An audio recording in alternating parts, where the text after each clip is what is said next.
मूल आधार जो पहला चक्र बताया गया है उसमें पृथ्वी तत्व का वो सिंबॉलिक है और मूल जो कुंडलिनी शक्ति है वो उसी में निवास कर रही है।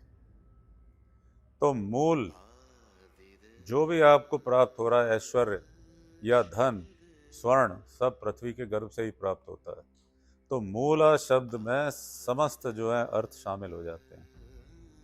और अमेरिकन जो लिंगो है, स्लैंग, उसमें धन को भी मूला कहते हैं, जो स्लैंग लैंग्वेज है उसमें। और इस बात से कोई इनकार करेगा, मूल आधार,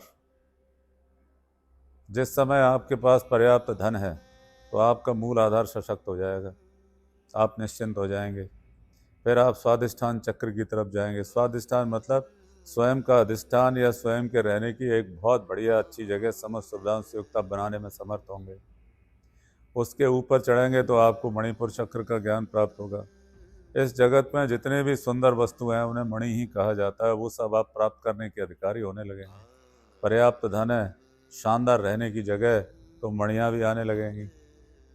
मणिपुर चक्र के बाद अनाहत चक्र आता है, ध्वनि का।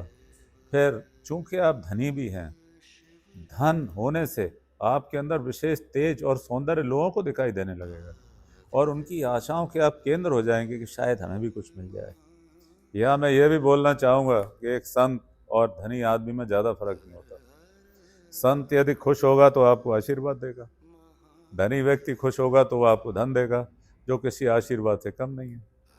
तो अनाज चक्र पे आप पहुंचेंगे तो आपकी बात सुनी जाएगी, आप महत्वपूर्ण व्यक्ति हो जाएंगे समाज के। ठीक है। उसके बाद विशुद्ध चक्र आता है।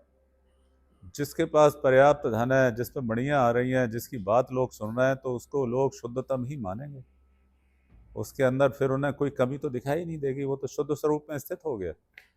उसके बाद आप आगे चक्र में जाएंगे, अर्थात आप इतने धनी होंगे कि आप बहुत सारे लोगों को रोजी रोजगार देने में समर्थ होंगे। तो आपकी आज्ञा पालन करने के लिए भी लोग तत्पर हो जाएंगे, तो आप जो आज्ञा देंगे वो पालन करी जाएगी। उससे क्या होगा, जितने लोग आपके लिए काम करेंगे तो आप सहस्त्रार चक्र में स्थित हो जाएंगे। यानी सहस्त्र प्रकार से धन को कैसे और बढ़ाया जाए, ये आपको नए नए विचार और आइडियाज आने लगेंगे और आप और ज़्यादा लोगों को रोजगार देने में सक्षम हो जाएंगे। रोजगार देने के अलावा आप कौन सी सबसे महत्वपूर्ण चीज़ देंगे? लोगों को आप प्रेरणा भी देंगे कि जो काम एक आदमी कर सकता है वो दूसरा भी कर सकता है। प्रेरणा के अलावा भी एक चीज़ ऐसी है जो बहुत सारे लोगों को प्राप्त होगी आपको देख के ही, ईर्ष्या। वो भी एक चीज़ आपको, यानी आप सहस्त्र चीज़ें लोगों को प्रदान करने में सक्षम हो जाएंगे। इस पर चिंतन करिए, सोचिए।